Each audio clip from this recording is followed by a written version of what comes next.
Welcome to One on One. I'm Greg Bassey, your host from the Salisbury Independent newspaper, and today we have a guy who I have just come to learn about here in the last year and a half, and I wonder how this city even existed without Martin Hutchison. Welcome, Martin. Thank you. It's good to be here. There's so much to talk about in terms of your city, your service to the community, all the things that you do for our city.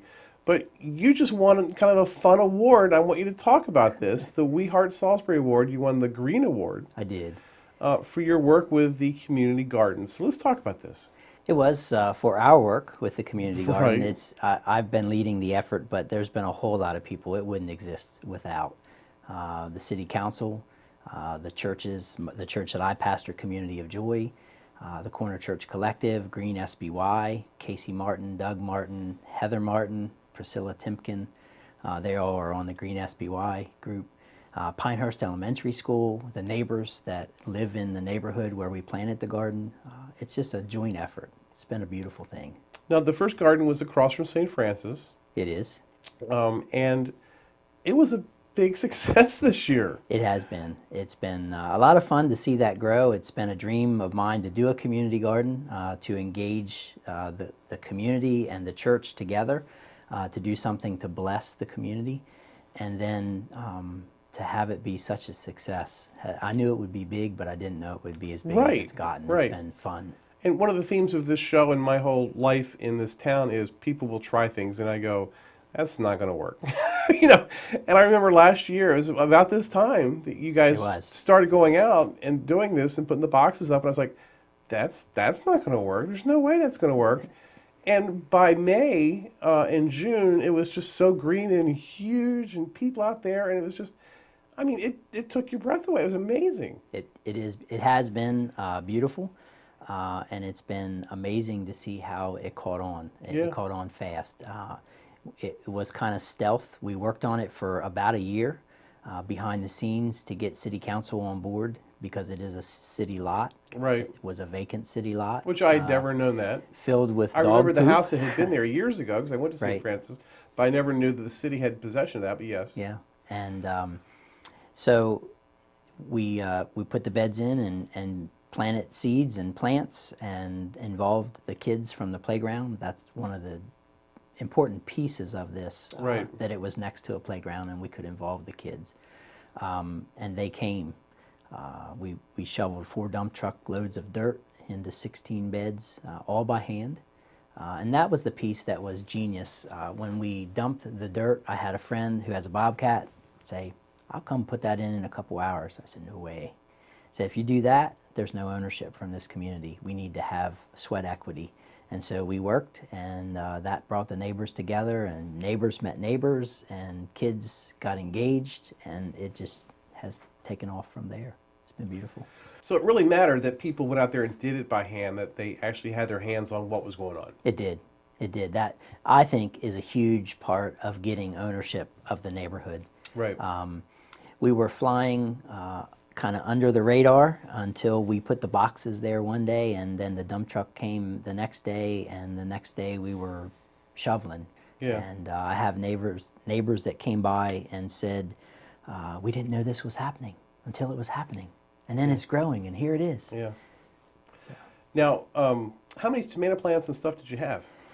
We had 93 tomato plants. It looked like it, right. We had 4 beds devoted to tomatoes. Actually had half of a 5th bed. And in the heart of the growing season, you would think there were tomatoes out the wazoo. Right. We hardly could find them. That's why we're expanding this year. We're adding 8 more beds. Amazing. Soon. And there was also a significant moment there in the middle of the year. There was a teachable moment. There have been several. And it was one of those things where like I think the whole program could have gone off the rails because people were talking about it in the most negative way possible. It reminded me of the sort of terroristic Salisbury that we went through a few years ago, where everything was so negative, and it turned out to be a very positive thing. Can you talk about that a little bit? Sure. On 9/11, September 11th, I partnered with George Whitehead from SU and AmeriCorps, and we brought the fifth grade class from Pinehurst Elementary School to the garden for a day of service. 9/11 is now a day of remembering and a day of serving our community. And so each fifth grade class came for an hour to work in the garden and pick some vegetables. And then we brought Chef Ted Moore from Adams Tap House Grill Right. to prepare some vegetables. So we got there, I got there 15, 20 minutes before the kids came, the first bus load, and I was mortified. I had been there the night before and everything was fine, ready to go. Got there 15 minutes early, walked around and saw all kinds of vegetables that had been picked and thrown. I mean, they had had a major tomato fight. Oh, Green tomatoes, red tomatoes, everything. There was kale, there were beets, there were radishes, peppers, eggplants. Just, I picked up 2/3 of a 5-gallon bucket of tomatoes or vegetables that had been thrown and destroyed. right. And I was livid. I Right. was just, oh my goodness, I thought, what am I going to do? And I started to put it in the compost bin, and I thought, no, this is a great opportunity. These children live in this neighborhood that are coming. And so I got a big piece of cardboard, I laid it down on the ground, and I separated out the vegetables by kind and put them on the cardboard. And then when they came, the first question I asked each class was, how many of you live in this neighborhood? Half the hands went up. How many have been in the garden? Almost all those hands stayed up. And then I said, can you tell me what this is? And they said, we don't know. And so I explained to them it was someone's food that we've grown here in the garden that someone destroyed last night.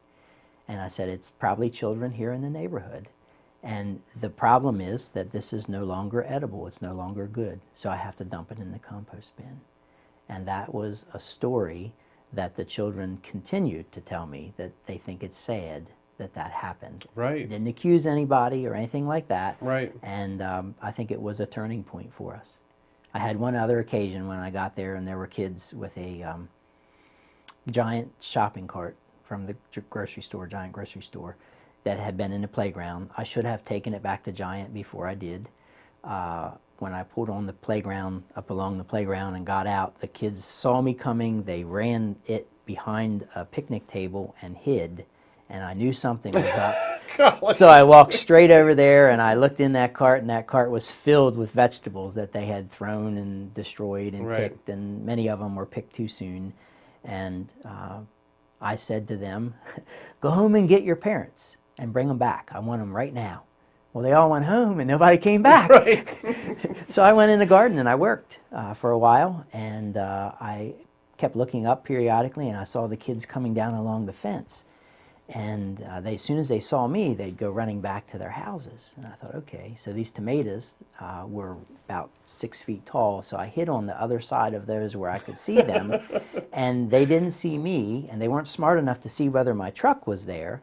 So when they came into the playground, they didn't see me, so they started over toward the garden, and they got to the gazebo on the playground, sat in there, and by that time I was at the end of the tomatoes where I had to give up my cover. Right. I went running toward the gazebo, jumped the fence, and those kids didn't know what happened. And so we got to talk about this Right. again, and those were really the only two major instances we had with, I'm not calling it vandalism, I'm calling it mischief. Right. It's a boredom thing. Well, it was so interesting because I was at a forum at the chamber, coincidentally, like around that time, and it was a forum where people were talking about problems in Salisbury and like listing problems so different task forces could be assigned to work on things. And the garden, someone stood up and said, we can't even have a community garden because these kids are out of control. And they started to tell the story, and it was something they had read on one of the blogs. Right. And I was sitting there going, yeah, they're right. We can't even have a community garden. This is just a really sad situation. We can't even have a community garden. And the mayor was there. He wasn't the mayor yet, but he was the mayor in waiting. And and he stood up. He said, most of the stuff that you're saying is lies. It's complete exaggeration based on what happened. And he told your story because I guess he talked to you. And it was part of the Jake Day leadership style where he let people say their thing and then he confronted it. He Sure. didn't let it spill over. He confronted it directly. He said, "This is what really happened.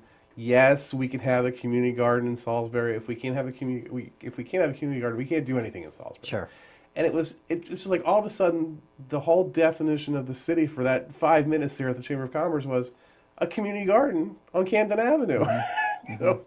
And it was really inspiring to me. It really was. So, something negative ended up being so inspiring and such a positive. Sure. The other positive part to this is we have had no vandalism whatsoever. I expected to have to repaint the shed. I expected to find things broken and Yeah. damaged and destroyed, other than the vegetables being thrown, which I'm not calling vandalism. Right. We haven't had any. And I think part of that is it's not fenced in. It's open. The Yeah. sign clearly says free veggies for the neighborhood, Right. or free veggies for you. When I've been there working, I engage every passerby, either with a hand a wave, a hey, how are you? Do you know what this is? No, I don't. Come in, I'll show you. It's for you. If you live in the neighborhood, please come pick vegetables. This sign tells Right. you what's ready. So it's been a neat thing. Yeah, when I lived on Capitol Hill, our community garden was more secure than the Capitol building itself. Sure. I It's think unbelievable. I think if we put a fence around it and locked it, I think that's an invitation for kids to try to Right. get over. I think it Right. would be a different situation then. Now, that's the biggest one, I think, and the coolest one, but there's actually 7. There are. So tell me where are these other gardens? Well, the Salisbury University has some students that have a garden on Camden, also Right. on Camden, at the corner of Camden and College. Right, you see it when you're there at the Right. light, yeah. And then the next one is the Halo Garden that is supporting the cafe, the feeding ministry of Halo, Right. their shelter and their homeless ministries there. Then Mac Center has one, and Right. that's for women with recovering from reproductive health issues Right. there. And then St. Peter's has a little different, or not St. Peter's, St. Albans has a little different kind of garden. You can rent a plot Okay. of land from them and farm. I think it's a 10 by 10 plot, and they charge you a tithe of your produce. Okay. And then that goes to a food bank somewhere. Right. Habitat has 2 on the Church Street, in the Church Street neighborhood. It was kind of neat the other day when we toured the gardens. Their garden is mobile in that it's currently on lots that they intend to build on eventually, but until they build, Sure. they decided they could put some gardens, and Isn't that so they great? made, it is great. Yeah. It's a neat concept. Their beds are, I don't know, maybe 8 feet, 10 feet long, 4 feet wide, and they're staked down with a stake you can pull up. The fence is easily removed, and they'll relocate it to other lots as they build on those lots, which I thought was a great Yeah. concept. You know, why let that lot sit vacant? Right. And then the newest garden, I think that's 7.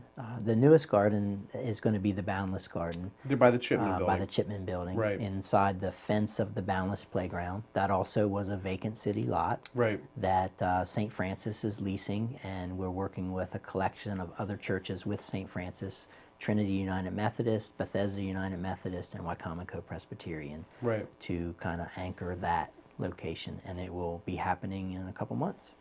So it's going to be like the St. Francis thing. It's in a neighborhood that's not necessarily the best neighborhood, It's going to be like the Camden Right. Community Garden, absolutely. but certainly a neighborhood with a lot of potential, and that's Right. what we're trying to do. Absolutely. Right. It's an intentional plant Right. in that neighborhood. One of the models that I'd like to use, that we're working at using, is identifying vacant lots adjacent to playgrounds Right. and seeing if we can put a garden there and engage the children, the board disengaged children, and then also work at community revitalization by engaging the neighbors. Right. And next week we go to meet with the neighborhood association there, so it's happening. Right.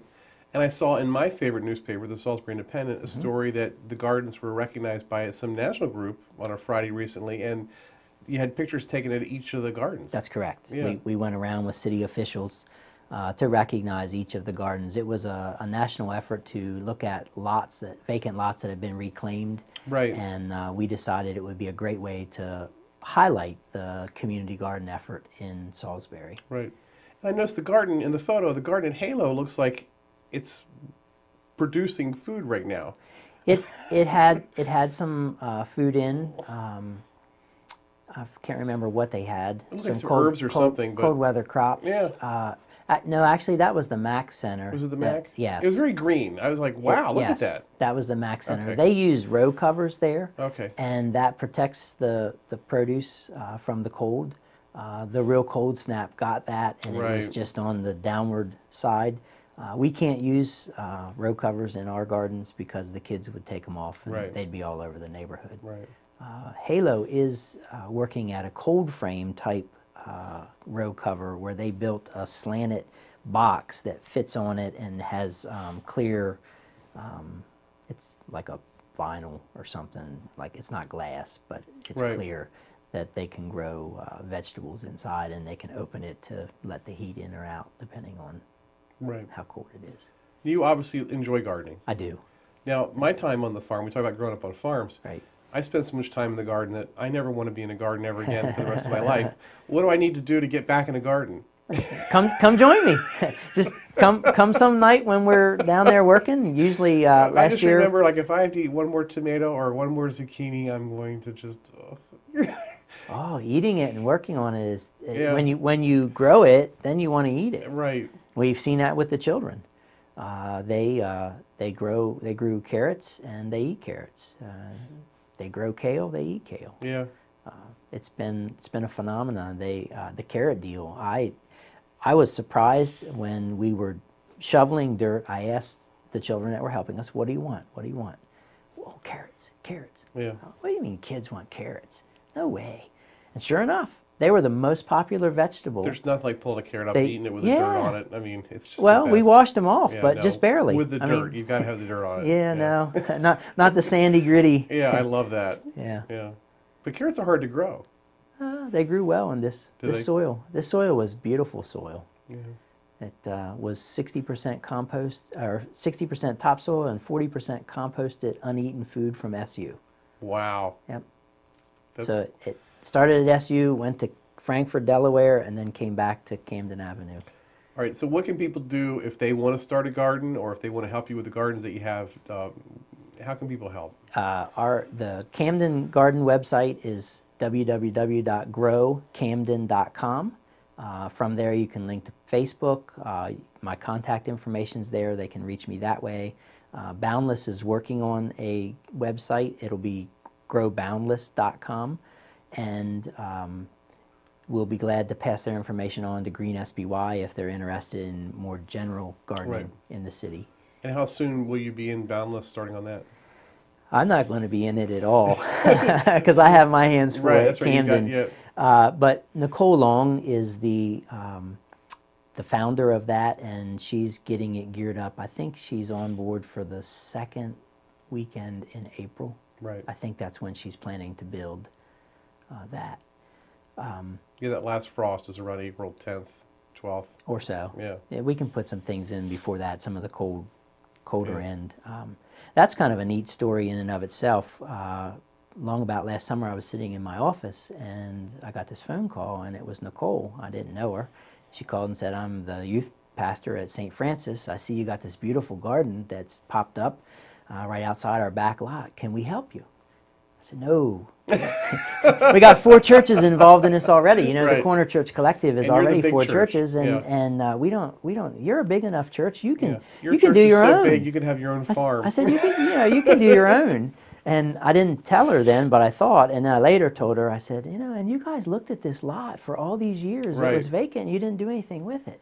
And so I said, why don't you do your own? She said, well, I've been wanting to do a community garden for 13 years, but I've never taken that step. Yeah. I said, I'll help you. So she's... Because everyone knows it's not going to work. Well... You made it work. It's going to work. It's going to work. And I was committed to making it work because of the naysayers. There was no way that it was not going to succeed if I could do anything to make it be that way. Now, the garden is what got my attention, and that's all good. But there's so much more else to your service, and you work with homeless people here, and I see through the church, Right. and I see on the Facebook page when you post what's going on with that, and I'm just blown away by the commitment that you have. Talk about what it's like to help people in need. Helping people in need is rewarding. It's something I believe as a follower of Jesus I'm called to do.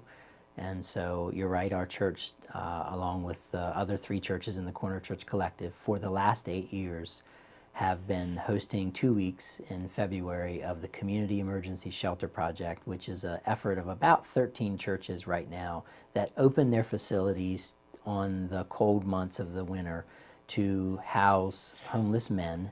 Homeless women are taken care of at Halo and their children, and now Halo also has homeless men, but they don't have enough beds, so there's still a need for us. We were running anywhere from 50 to 100 between 2 churches every week that we were open, and now we had 41 cots set up, and most of those occupied for the last week, and now we're getting the weather's getting warmer, and we're not seeing as many folks in. Right.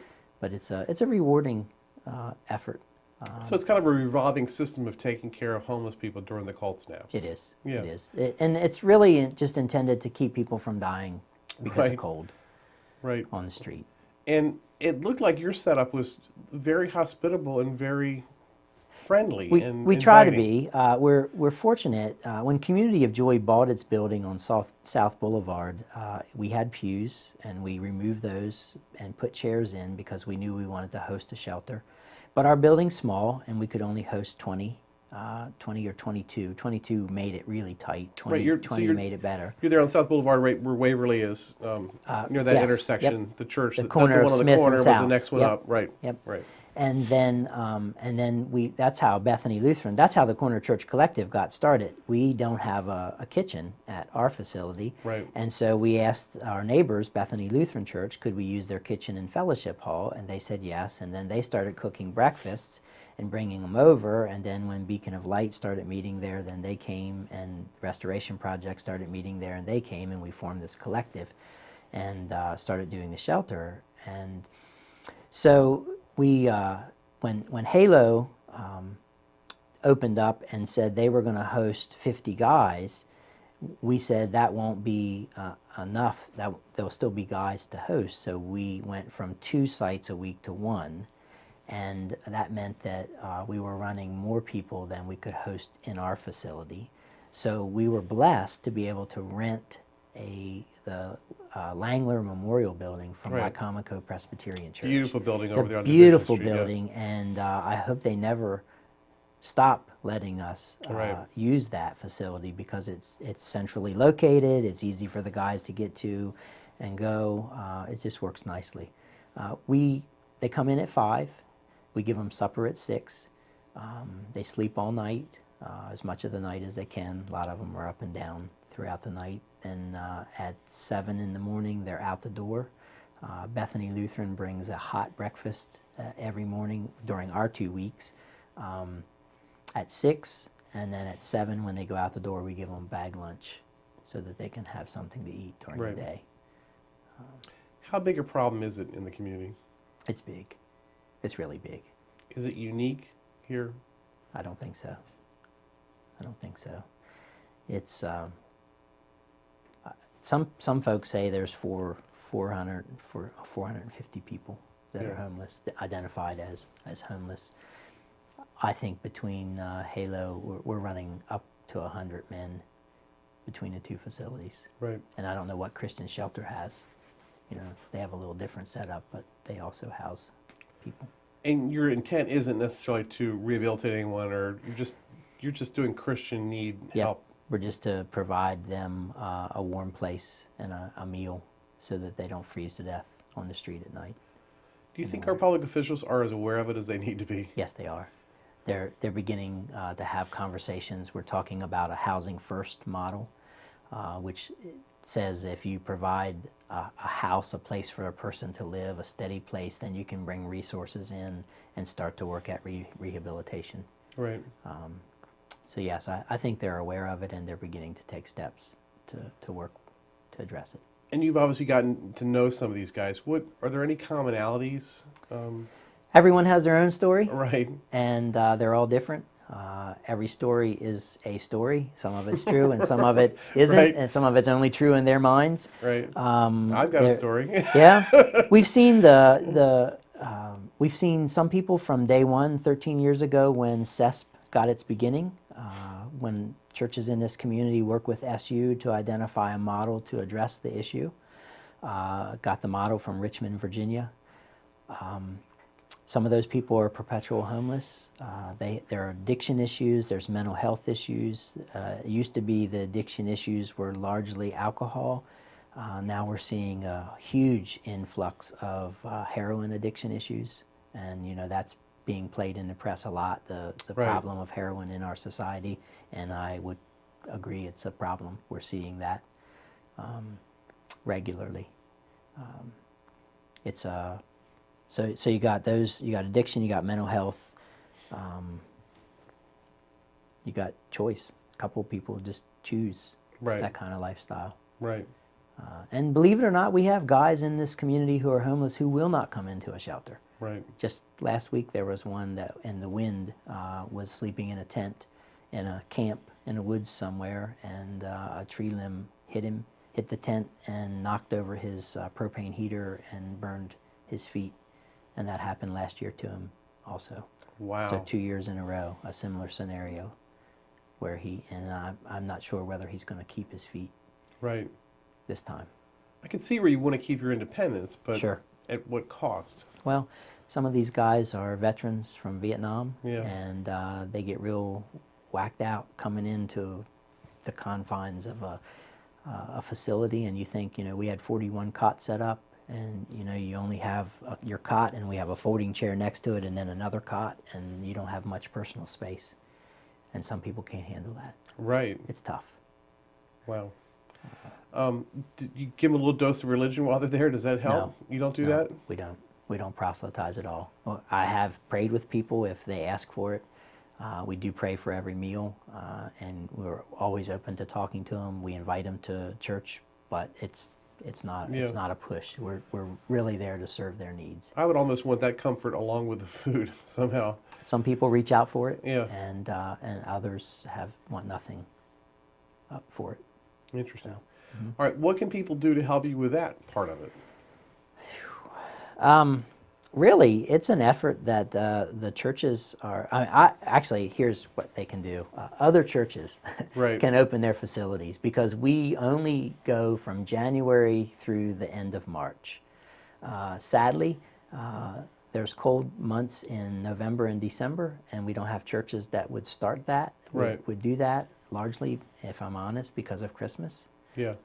That's They're sad. busy. People are busy, but, right? But that's Yeah. sad. Yeah. I mean, It's the Jesus. best We're time. celebrating Jesus' birthday. He was not. There was Right. no place for him to be born, and so we should welcome these folks at Christmas time. And I've said our church will open up our facility, but I don't want to do it every year. Right. But I don't want to start something if somebody's not going to rotate with us, because Right. you can't. It's not very nice to these guys to say, okay, you can come in for this week, but then you're out for a couple of weeks till the shelter Right. really gets going. Right. This year we were fortunate that it was warmer in November and December. It really wasn't that cold until January, till it opened. But every year, we have that issue. And then Easter kind of dictates the other side of it. Right. And that to me is sad as well. So more churches should We think, need more churches. get congregations thinking about whether their church could also be part of this rotation. Yes, and they can contact Donna Clark at Right. Hope Incorporated, and I don't have her contact information. Donna won an award. She did. For Hope. I loved her little speech. She's like, we're down here on Church Street working every day, and darn it, I want to win an award. Right? Right? But she said that to herself like 10 years ago. Right. Yeah. She's been in this for a long time. Yeah, that Hope Quietly. organization's tremendous. Quietly serving that population Yeah. in ways that most people don't recognize. Yeah, she's an angel. Well, Martin, it's been a pleasure to have you here. You inspire our community, and it's just terrific. And congratulations on your We Heart Salisbury Award. Well, thank you. I'm delighted to be here and share a little bit, and really delighted to be in Salisbury. I think there's some neat things happening right now, and I'm happy to be a part of that. excited that community gardens are Isn't it I great? think a major part of that. Because it's you. It's part of our identity now. So it's Yeah, great. I mean, it is. when people are in town, I'm going to ride them by there and say, look, there's our community garden. No. Ride them by other places too. We have but, 7. But still, it's going to be great. It's just Yeah, great. it is. So thank you for your work. Oh, thank you. I'm Greg Baxter from the Salisbury Independent Newspaper. Another edition of 101 right here on PAC 14.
First Shore Federal is proud to support PAC 14 and one-on-one. We'd encourage every business to support PAC 14 and pick a program and support it, and let's make a difference.